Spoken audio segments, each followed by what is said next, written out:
Friends, आप सभी का हमारे यूट्यूब चैनल पर स्वागत है। तो आज हम आपको कराने वाले हैं बिहार पुलिस के री एग्ज़ाम जो आपका है 7 अगस्त को।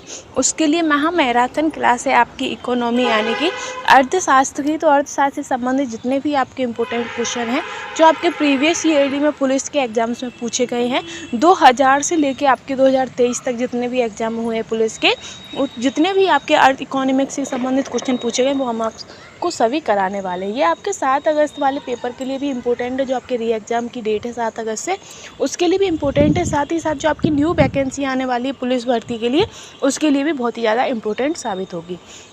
तो चलिए हम ज़्यादा आपका टाइम ना लेते हुए सीधे अपने क्वेश्चन आंसर पर चलेंगे। तो इसमें हमारा जो है पहले है कि अर्थशास्त्र के सिद्धांत। तो अर्थशास्त्र के सिद्धांत से संबंधित जो भी इम्पोर्टेंट क्वेश्चंस हैं वो हम आपको पहले कराएंगे। तो इसमें आपका पहला ही आता है कि वस्तुओं व सेवाओं के उत्पादन के लिए आवश्यक है। तो वस्तुओं व सेवाओं के लिए क्या आवश्यक होता है, तो आपको बताना होगा कि भूमि और श्रम व भौतिक पूंजी, ये आपकी वस्तुओं व सेवाओं के उत्पादन के लिए आवश्यक होता है। इसलिए ऑप्शन सी आपका करेक्ट हो जाएगा। ठीक है, आगे है आपका कि कच्चा माल व हाथ में मुद्रा को कहा जाता है। कच्चा माल व हाथ में मुद्रा, तो इसे ना आपका कार्यशील पूंजी कहा जाता है। क्या कहते हैं? कार्यशील पूंजी कहा जाता है। जैसे कि दिन प्रतिदिन के खर्चों को पूरा करने के लिए किया जाना, वो आपका जो होता है तो वो आपकी कार्यशील प्रगति या कार्यशील पूंजी हो जाती है। ठीक है, आगे रहेगा आपका कि मानव पूंजी में निवेश करने का जरिया है। तो मानव पूंजी में निवेश करने का जरिया क्या है, तो वो आपका शिक्षा व प्रशिक्षण दोनों है। शिक्षा व प्रशिक्षण दोनों ही है। ठीक है, आगे हम बढ़ते हैं, नेक्स्ट पर चलेंगे। नेक्स्ट क्वेश्चन रहेगा हमारा इसी में कि सरल रेखीय पूर्ति वक्र का क्षैतिज अक्ष पर अंत चाप घनात्मक हो तो पूर्ति की लोच का मान होगा। तो पूर्ति की लोच का मान क्या होगा, तो वो आपका 1 से कम हो जाएगा। क्या रहेगा? 1 से कम हो जाएगा। ठीक है, आगे चलेंगे हम नेक्स्ट पर।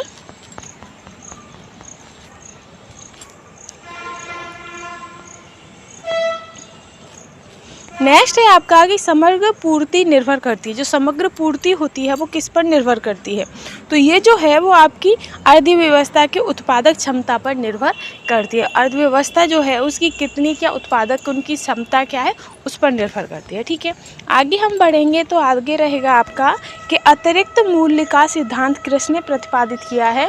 तो अतिरिक्त मूल्य का जो सिद्धांत है वो आपका कार्ल मार्क्स ने लॉन्च किया था। किसने किया था? कार्ल मार्क्स ने प्रतिपादित किया था। ठीक है, इनकी एक बुक क्या है, तो इनकी एक बुक है द दास कैपिटल। क्या है? Das Kapital. और इसी के अंतर्गत, पुस्तक के अंतर्गत आपके अतिरिक्त मूल्य के सिद्धांत का वर्णन किया गया है। ठीक है, आगे चलेंगे हम नेक्स्ट पर। तो नेक्स्ट है आपका ये एकाधिकार में पूर्ति वक्र है। तो एकाधिकार में पूर्ति वक्र क्या होता है, तो वो आपका अस्तित्व में नहीं होता है। क्या होता है? अस्तित्व में नहीं होता है। ठीक है, आगे चलेंगे हम।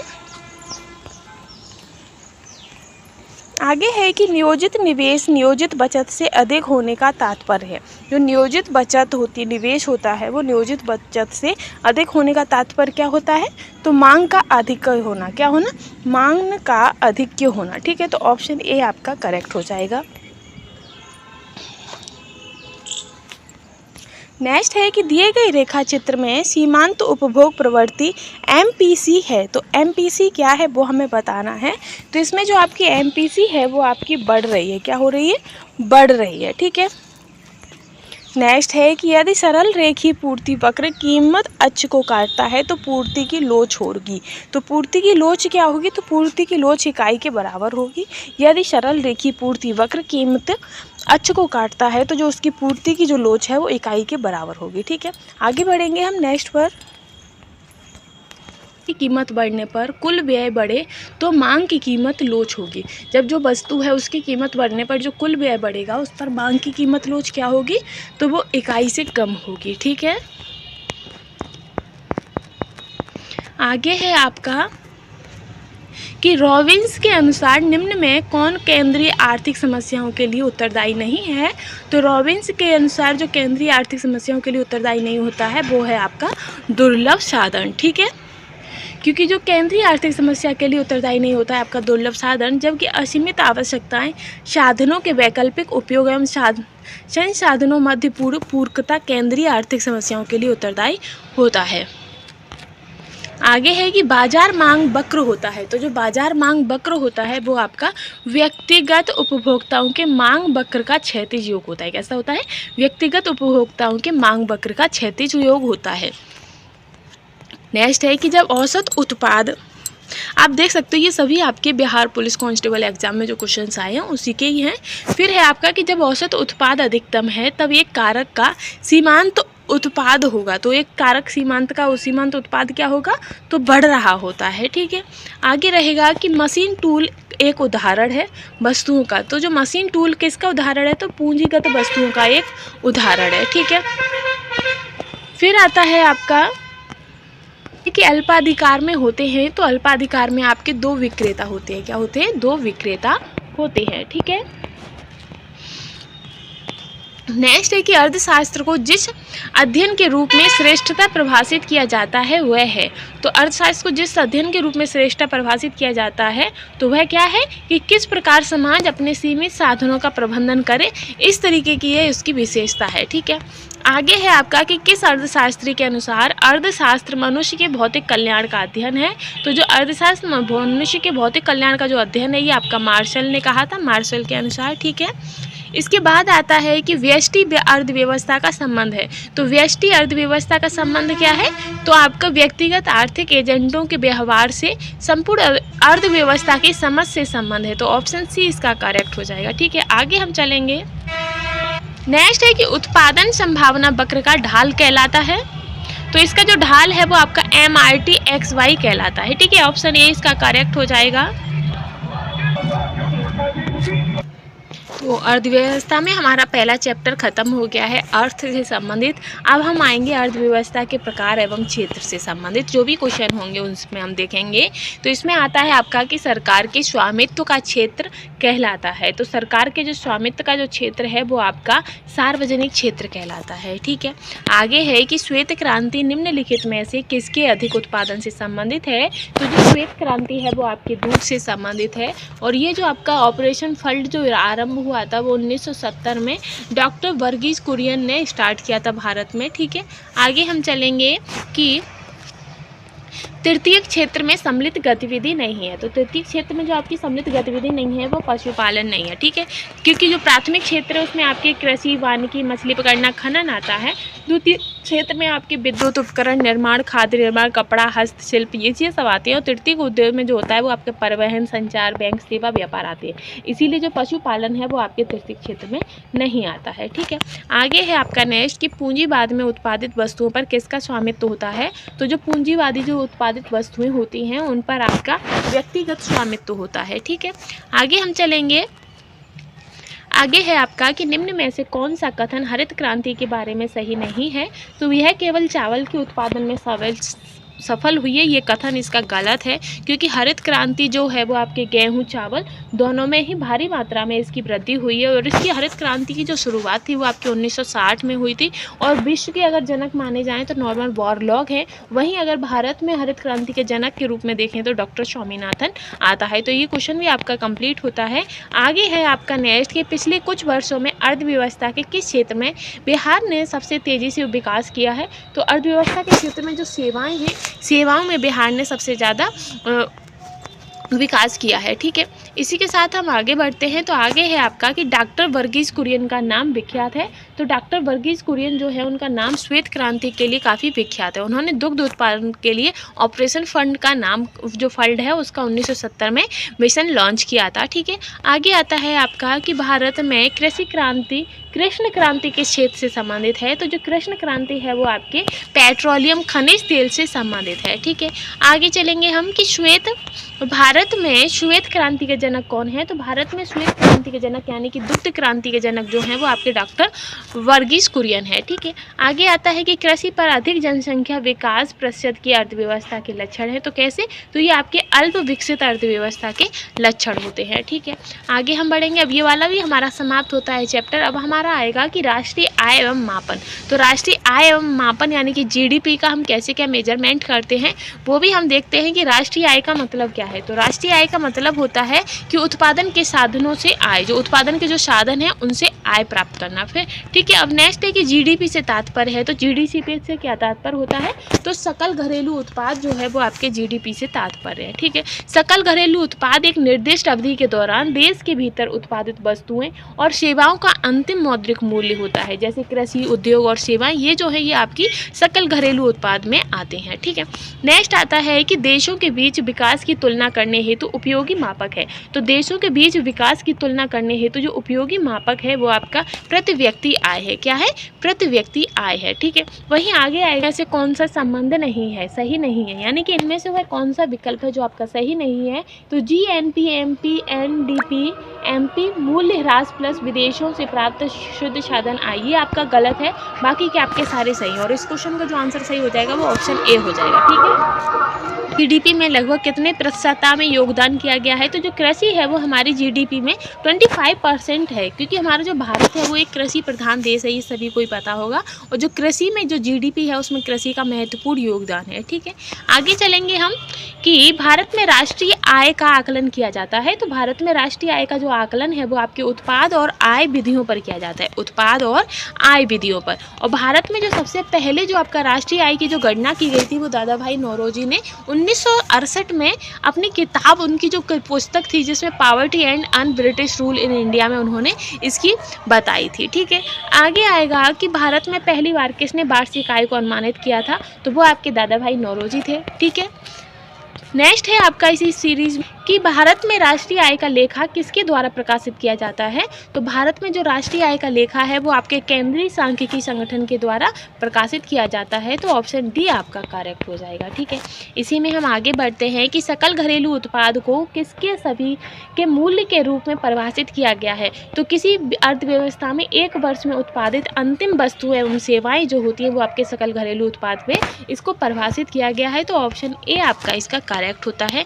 इसी में हम आगे चलेंगे आपका कि जीडीकेपी, तो जीडीकेपी जो है आपका वो सकल घरेलू ज्ञान उत्पाद है, इससे संबंधित है, और इस जो शब्द की जो खोज की थी वो आपके अम्बेर्टो सुल्पासो ने इसकी खोज की थी, जीडीकेपी। ठीक है, आगे हम चलेंगे, आगे है आपका कि इकाई संतुलित बजट गुणांक का तात्पर्य यह है कि अगर करों में 1 रुपये की वृद्धि के कारण सरकारी व्यय 1 रुपये बढ़ता है तो राष्ट्रीय आय होगी, तो जो राष्ट्रीय आय होगी बाकी 1 रुपये बढ़ जाएगी। ठीक है, आगे आएगा आपका कि जब नियोजित विनियोग बचत से अधिक हो, तो जब नियोजित विनियोग बचत से अधिक हो तो क्या होगा, तो जो हमारी राष्ट्रीय आय होती है वो बढ़ जाती है। ठीक है, अब इसी में हम आगे आएंगे, तो आगे रहेगा आपका कि निम्न में से किसके कारण राष्ट्रीय आय के चक्राचक्र प्रभाव का आकार घटता है, तो वो आपके आयात के कारण इसका जो चक्राचर जो प्रभाव होता है वो घट जाता है। ये 3rd चैप्टर भी इसका हमारा खत्म हो गया है। 4था चैप्टर आपका आता है कि आर्थिक नियोजन, पंचवर्षीय योजना तथा नीति आयोग, तो इससे संबंधित जो इम्पोर्टेंट क्वेश्चन है वो हम आपको कराएंगे कि 10वीं पंचवर्षीय योजना प्रारंभ हो जाएगी, तो जो 10वीं पंचवर्षीय योजना है वो आपकी 1 अप्रैल 2002 से प्रारंभ हो जाएगी। ठीक है, आगे हम बढ़ेंगे, आगे है आपका 46 कि किस वर्ष को भारत में आर्थिक सुधारों की प्रक्रिया का आरंभ काल माना जाता है, तो जो 1991 है उसे भारत सरकार ने महत्वपूर्ण आर्थिक सुधार प्रस्तुत किए थे, इसीलिए इसे आपका जो आर्थिक काल माना जाता है, आरंभ काल माना जाता है। ठीक है, आगे हम बढ़ते हैं, नेक्स्ट आएगा आपका कि भारत की प्रथम पंचवर्षीय योजना किस सन में आरंभ हुई थी, तो भारत में जो प्रथम पंचवर्षीय योजना थी वो आपकी 1951 में स्टार्ट हुई थी। ठीक है, और ये किसने स्टार्ट की थी, तो ये आपकी हेराल्ड डोमर मॉडल पर आधारित थी। ठीक, आगे बढ़ेंगे नेक्स्ट पर, तो नेक्स्ट आपका क्वेश्चन है कि पंचवर्षीय योजना को स्वीकृति देने का सर्वोच्च निकाय क्या है, तो सर्वोच्च निकाय क्या था, तो राष्ट्रीय विकास परिषद था,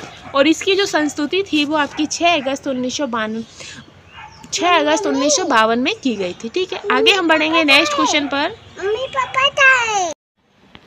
नेक्स्ट रहेगा इसी में कि निम्न का मिलान करें, ये जो पंचवर्षीय योजनाएं दी गई हैं इनका आपस में मिलान करना है। तो जैसे कि आपकी जो प्रथम पंचवर्षीय योजना है तो वो आपकी 1951 से 1956 तक रही थी।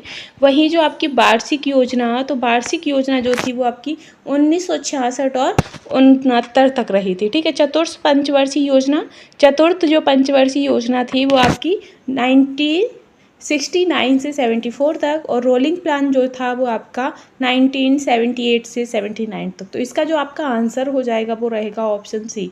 सॉरी गाइस, ऑप्शन सी इसका करेक्ट हो जाएगा। ठीक है, आगे चलेंगे हम। कार कौन थे? तो भारतीय नियोजन के जो वास्तुकार हैं वो आपके पीसी महालनोबिस थे। कौन थे? पीसी महालनोबिस। ठीक है, आगे बढ़ेंगे हम नेक्स्ट क्वेश्चन पर।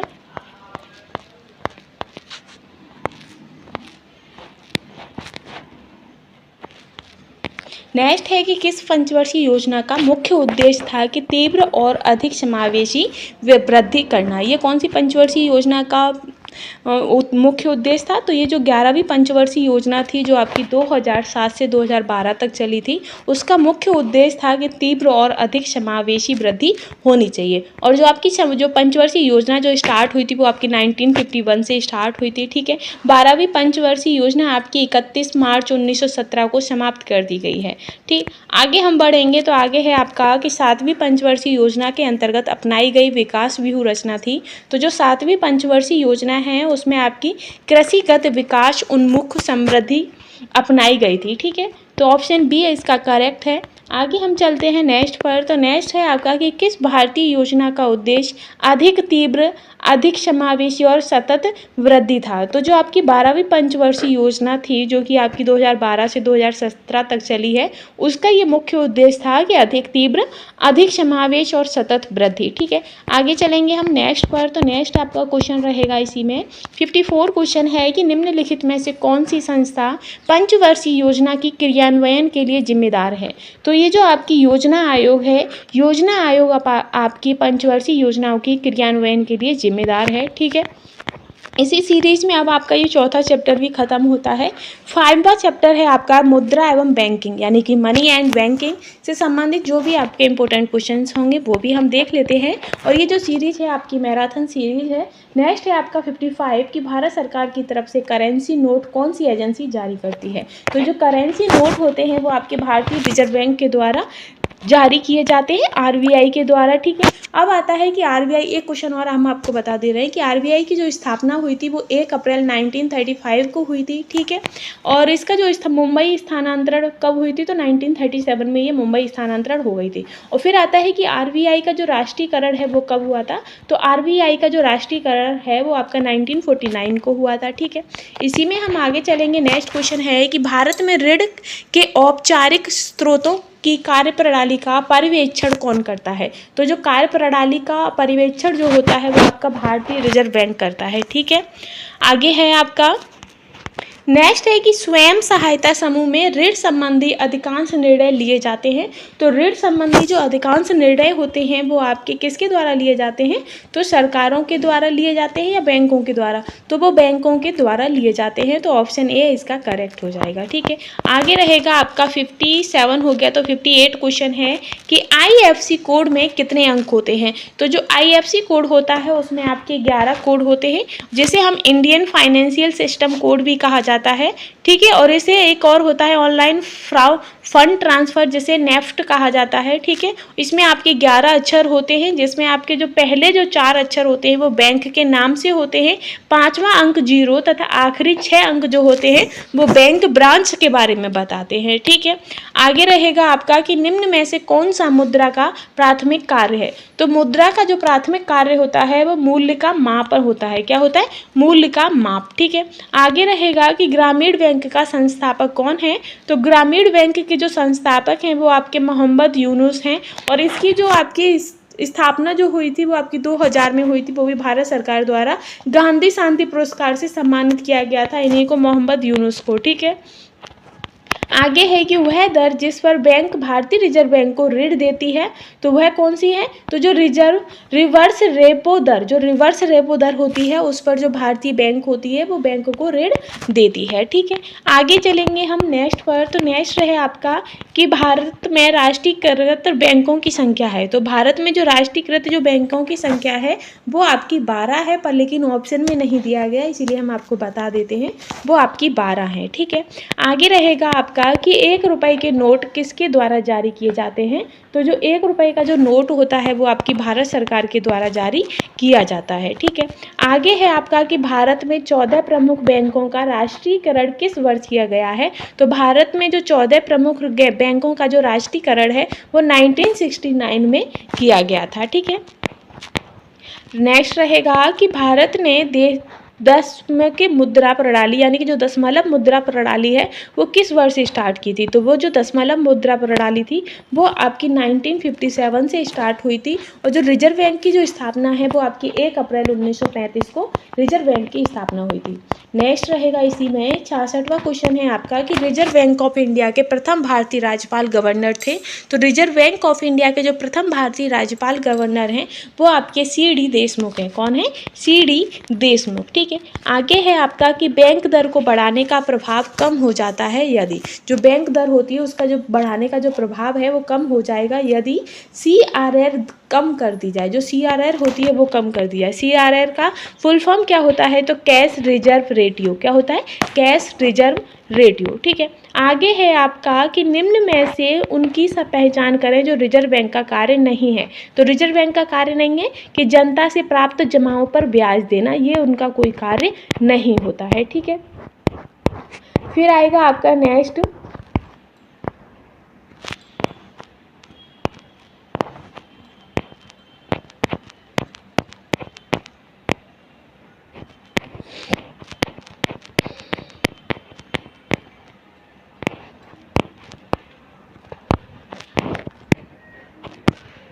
नेक्स्ट है आपका कि SIDBI यानी कि SIDBI का पूरा नाम क्या है?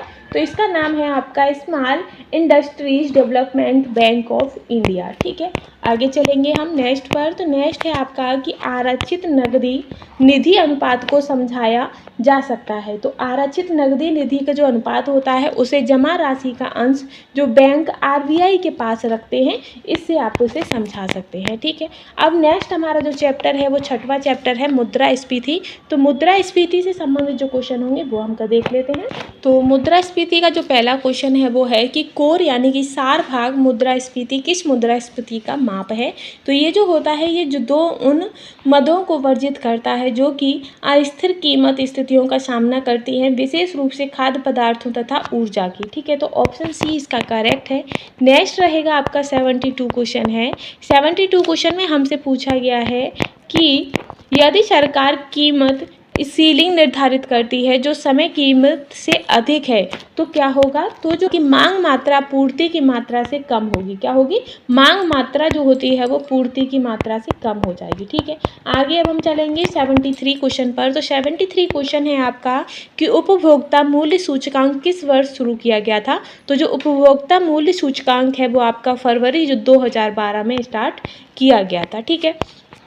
नेक्स्ट है कि 74वां क्वेश्चन है कि अखिल भारतीय उपभोक्ता मूल्य सूचकांक में सबसे ज़्यादा संयुक्त वजन वाला आइटम है। तो सबसे ज़्यादा जो वजन वाला जो आइटम होता है वो आपका खाद्य और पेय पदार्थों में होता है, ठीक है। नेक्स्ट है 75 की बेरोजगारी व मुद्रास्फीति की संयुक्त घटक कहलाती है। तो संयुक्त घटक आपकी स्टैगफ्लेशन कहलाती है। क्या कहलाती है? स्टैगफ्लेशन, ठीक है। आगे रहेगा कि किसी वस्तु की कीमत में वृद्धि से क्या अभिप्राय है? अगर किसी वस्तु की कीमत में वृद्धि हो रही है तो क्या अभिप्राय है? तो उसका अभिप्राय होता है कि मुद्रा के मूल्य में गिरावट और वस्तु के मूल्य में वृद्धि। तो ऑप्शन डी इसका करेक्ट था, ठीक है। आगे है 77 की गृहस्थियों द्वारा खरीदी गई उपभोक्ता वस्तुओं तथा सेवाओं की औसत कीमत को मापने वाला एक सूचकांक है। तो मापने वाला एक सूचकांक कौन सा है? तो वो है आपका उपभोक्ता कीमत सूचकांक, ठीक है। नेक्स्ट है अब 7वां चैप्टर आ गया है आपका पूंजी बाजार व स्टॉक एक्सचेंज। तो पूंजी बाजार और स्टॉक एक्सचेंज को भी हम देख लेते हैं कि कौन भौतिक पूंजी का उदाहरण नहीं है। तो ये जो आपकी शिक्षा व प्रशिक्षण होता है ये आपके भौतिक पूंजी का उदाहरण नहीं है, शिक्षा व प्रशिक्षण, ठीक है। नेक्स्ट है कि निम्नलिखित में से कौन सा मुद्रा बाजार का उपबाजार नहीं है? तो जो साधन बाजार होता है वो आपका मुद्रा बाजार का उपबाजार नहीं होता है, ठीक है। आगे लेंगे हम तो आगे आपका 80वां क्वेश्चन है कि ऐसा बाजार जिसमें लेन देन भविष्य में किसी खास समय पर संपन्न होगा उसको क्या कहेंगे? तो उसको हम वायदा बाजार कहते हैं। क्या? वायदा बाजार। अब आपका नेक्स्ट चैप्टर है कि बजट एवं लोक वित्त, राजकोषीय नीतियां एवं वित्त आयोग। तो इनसे संबंधित जो हमारे इंपोर्टेंट क्वेश्चन है हम वो भी देख लेंगे कि भारत में बजट निर्माण का कार्य किया जाता है। तो भारत में जो बजट निर्माण का जो कार्य है वो आपके वित्त मंत्रालय द्वारा किया जाता है और इस चीज़ का जो आपका उल्लेख है वो आपका अनुच्छेद 112 के अंतर्गत इसका उल्लेख भी दिया गया है। ठीक है, नेक्स्ट आएगा कि राजकोषीय घाटे को कैसे परिभाषित किया जा सकता है। तो जो राजकोषीय घाटा होता है उसे कुल व्यय माइनस कुल प्राप्तियां, कुल व्यय और हमने कुल कितनी प्राप्ति की है इससे परिभाषित किया जाता है। ठीक है, आगे रहेगा आपका 83। तो 83 क्वेश्चन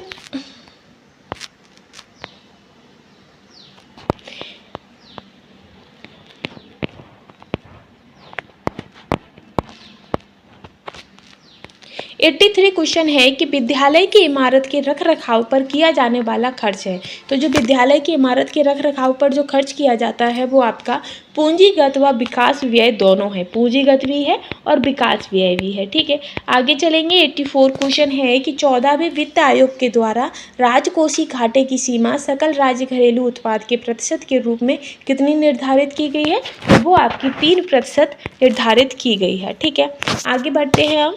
तो आगे रहेगा आपका कि यदि एक अर्थव्यवस्था में एक बिंदु पर साम्य व्यवस्था है जहां निवेश और बचत की योजनाएं बराबर हैं तब सरकार का व्यय होगा। तो सरकार का व्यय क्या होगा? तो सरकार की जो आय के बराबर उसका व्यय हो जाए, जो सरकार की आय होगी उसी के बराबर सरकार का व्यय होगा। ठीक है, नेक्स्ट है 86 क्वेश्चन आपका कि आकस्मिक निधि को राष्ट्र कैसे व्यय कर सकता है। तो जो आकस्मिक निधि होती है उसे राष्ट्र संसदीय स्वीकृति के अनुरूप संसदीय स्वीकृति के रूप में अब जो आकस्मिक निधि को राष्ट्र व्यय कर सकता है। ठीक है, और ये अनुच्छेद 267 में आपका दिया हुआ है।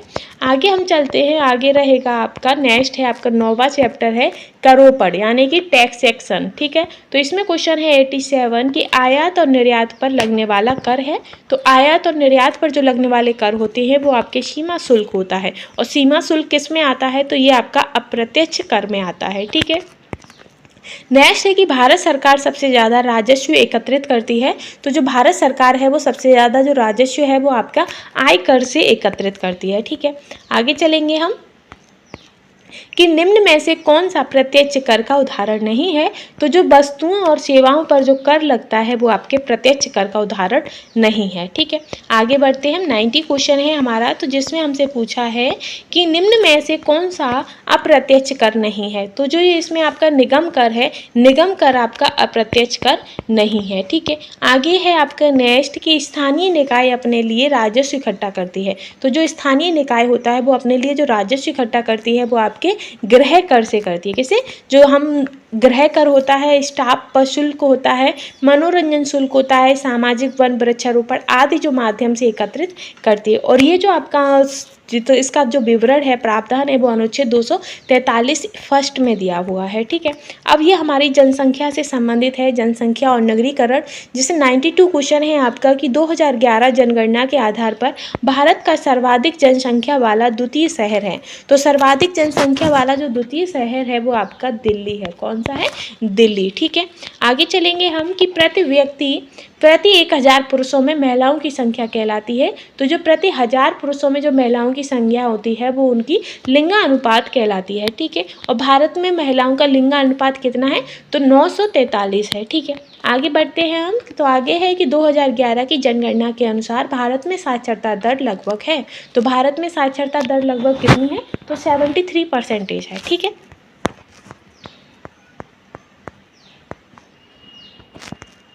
आगे है कि 2011 में भारत में निम्नलिखित पूर्वोत्तर राज्यों में से किसने महिला साक्षरता दर तुलनात्मक रूप से न्यूनतम है। तो महिला साक्षरता दर जो तुलनात्मक रूप से जो न्यूनतम है वो आपकी असम में है। कहाँ पर है? असम में है। आगे चलेंगे हम, आगे रहेगा आपका 96 क्वेश्चन कि जनगणना 2011 के अनुसार राष्ट्रीय औसत से अधिक जनसंख्या घनत्व वाले राज्यों एवं केंद्र शासित प्रदेशों की संख्या है। तो आपकी 16 है। ठीक है, ऐसे जो राज्य हैं जनगणना 2011 के अनुसार देश में 16 ऐसे राज्य व केंद्र शासित प्रदेश हैं जिनका जनसंख्या घनत्व राष्ट्रीय औसत से अधिक है।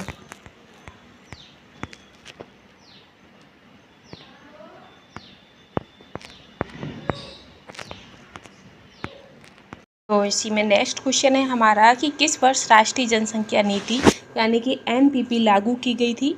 तो जो एनपीपी है वो आपकी फरवरी 2000 में लागू की गई थी।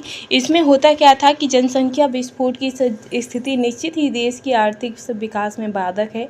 इसमें संदेह नहीं है कि इस पर नियंत्रण पाने के लिए एक स्पष्ट एवं प्रभावी जनसंख्या नीति की आवश्यकता है। तो ये जो आपकी आवश्यकता थी उसी को देखते हुए 9वीं पंचवर्षीय योजना में केंद्र सरकार ने 15 फरवरी 2000 को नई जनसंख्या नीति 2000 की घोषणा की। ठीक है, आगे हम बढ़ेंगे, नेक्स्ट क्वेश्चन पर चलेंगे। तो आगे आपका नेक्स्ट है कि जनगणना 2011 के अनुसार राष्ट्रीय औसत से अधिक लिंगानुपात वाले राज्यों एवं केंद्र शासित प्रदेशों की संख्या कितनी है।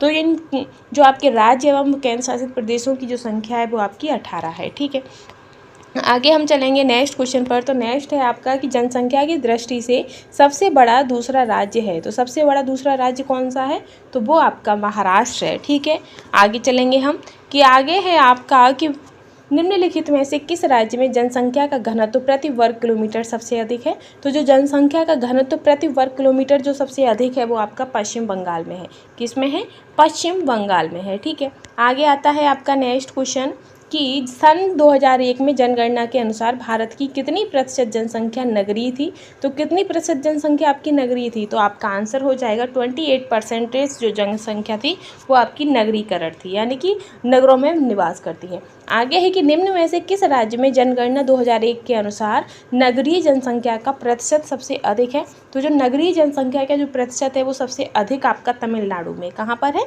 तमिलनाडु में। ठीक, और कितना है, तो 62% है। आगे हम चलेंगे तो आगे आपका नेक्स्ट क्वेश्चन रहेगा 103 कि 2011 की जनगणना के अनुसार भारत में निम्नलिखित में से किस राज्य में लिंगानुपात सर्वाधिक रहा है।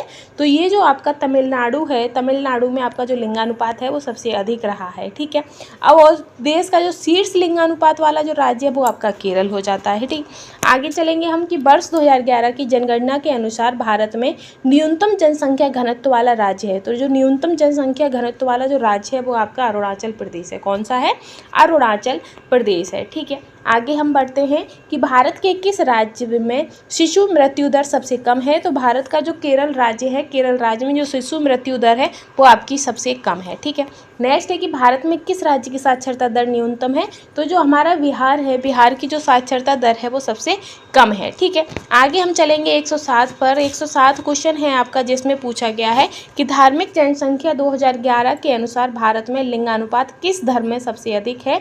तो वो आपका जो लिंगानुपात सबसे अधिक है वो आपका मुस्लिम धर्म में है। ठीक है, आगे चलेंगे हम नेक्स्ट पर। नेक्स्ट है आपका 108 की 2011 की जनगणना के अनुसार सर्वाधिक जनसंख्या किस राज्य की है। तो जो सबसे ज़्यादा जो जनसंख्या है वो आपकी उत्तर प्रदेश की है। ठीक है, फिर आपका महाराष्ट्र भी आता है, उत्तर प्रदेश के बाद आपकी महाराष्ट्र है, महाराष्ट्र के बाद बिहार है। ठीक है, आगे चलते हैं तो आगे है आपका कि वर्ष 2011 की जनगणना के अनुसार भारत में वह राज्य जहां न्यूनतम जनसंख्या घनत्व दर्ज किया गया है। तो वह कौन सा है, तो वो आपका अरुणाचल प्रदेश है जहां पर न्यूनतम जनसंख्या घनत्व का दर्ज किया गया है। ठीक है, आगे है कि 2001 की जनगणना के अनुसार भारत की जनसंख्या थी।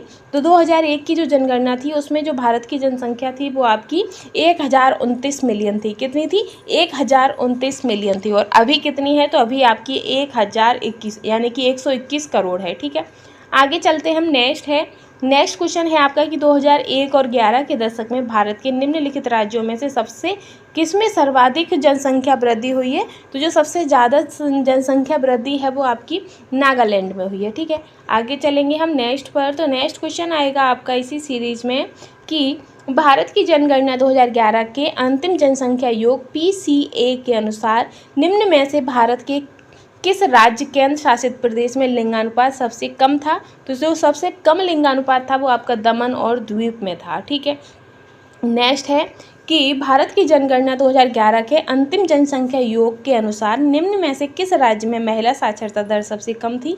तो जो महिला साक्षरता दर जो सबसे कम है वो आपकी बिहार में है। कहाँ पर है, बिहार में। ठीक है, आगे चलेंगे कि 2014 वर्ष 2011 की जनगणना के अनुसार भारत का दूसरा सर्वाधिक जनसंख्या, तो जो दूसरी सबसे ज़्यादा जनसंख्या है वो आपकी दिल्ली की है। ठीक है, आगे हम बढ़ते हैं। आगे रहेगा आपका कि जनगणना 2001 के अनुसार निम्न में से किस राज्य में महिला साक्षरता दर प्रतिशत सर्वाधिक है। तो महिला साक्षरता दर जो सबसे अधिक है वो आपकी केरल में है। कहाँ पर है, केरल में, ठीक है। जो सबसे अधिक है महिला साक्षरता दर वो अब केरल में है और सबसे कम जो है वो आपकी बिहार में है, ठीक है। आगे बढ़ते हैं हम। तो आगे रहेगा आपका कि निम्नलिखित राज्यों में से किसकी सबसे कम जनसंख्या है। तो ये जो आपका सिक्किम राज्य है उसकी सबसे कम जनसंख्या है सिक्किम राज्य की, ठीक है। आगे चलेंगे हम कि जनगणना 2001 के अनुसार किस व्यावसायिक वर्ग में भारत की कार्यशील जनसंख्या की संलग्नता द्वितीय सर्वाधिक रही है। तो जो द्वितीय सर्वाधिक जो है वो आपकी तृतीय की रही है, किसकी, तृतीय व्यावसायिक की, ठीक है। अब आगे आता है आपका गरीबी एवं बेरोजगारी से संबंधित क्वेश्चन है। इसमें है आपका कि पंजाब ने परंपरागत रूप से जिसके द्वारा गरीबी को कम करने में सफलता प्राप्त की थी, तो वो आपकी ऊंची कृषिगत समृद्धि पर था, जिसके द्वारा उन्होंने परंपरागत तरीके से गरीबी को कम करना चाहा था, ठीक है। आगे आता है आपका कि भारत के ग्रामीण क्षेत्रों में किस प्रकार की बेरोजगारी पाई जाती है। तो जो ग्रामीण क्षेत्र है वहाँ पर जो सबसे ज़्यादा जो आपकी बेरोजगारी पाई जाती है वो मौसमी और प्रच्छन्न बेरोजगारी पाई जाती है, ठीक है, मौसमी और प्रच्छन्न। तो ऑप्शन सी करेक्ट था। इसी में हम आगे चलेंगे तो आगे रहेगा आपका कि अल्प बेरोजगारी तब होती है जब लोग, जो अल्प बेरोजगारी होती है वो तब होती है जब लोग अपनी क्षमता से कम काम करते हैं, यानी कि जिनकी क्षमता 10 घंटे की और वो काम सिर्फ 2 घंटे करते हैं, तब उनमें बेरोजगारी ज़्यादा देखी जाती है, ठीक है। आगे है कि निम्न में से किस क्षेत्र में मौसमी बेरोजगारी की समस्या होती है। तो जो कृषि क्षेत्र होता है, कृषि क्षेत्र में आपकी मौसमी यानी कि मौसम के हिसाब से बेरोजगारी पाई जाती है। आगे है कि सामाजिक विकास की प्रक्रियाएं प्राथमिक रूप से निम्नलिखित में से किस एक उद्देश्य की ओर निर्देशित होती हैं। तो किसी एक उद्देश्य की ओर निर्देशित होती हैं, तो गरीबी और भुखमरी का निवारण की तरफ होती हैं, ठीक है। आगे चलेंगे हम। आगे रहेगा आपका नेक्स्ट क्वेश्चन कि भुगतान संतुलन एवं व्यापार समझौता है ये आपका चैप्टर, जिसमें हमारा पहला ही रहेगा कि परंपरावादी समष्टि प्रणाली में मुद्रा की मात्रा में वृद्धि के परिणाम स्वरूप क्या परिवर्तन होता है। तो इसमें क्या होगा कि मूल्य के स्तर में वृद्धि होगी, साथ ही रोजगार और उत्पादन में वृद्धि होगी। तो ऑप्शन सी इसका करेक्ट है, ठीक है।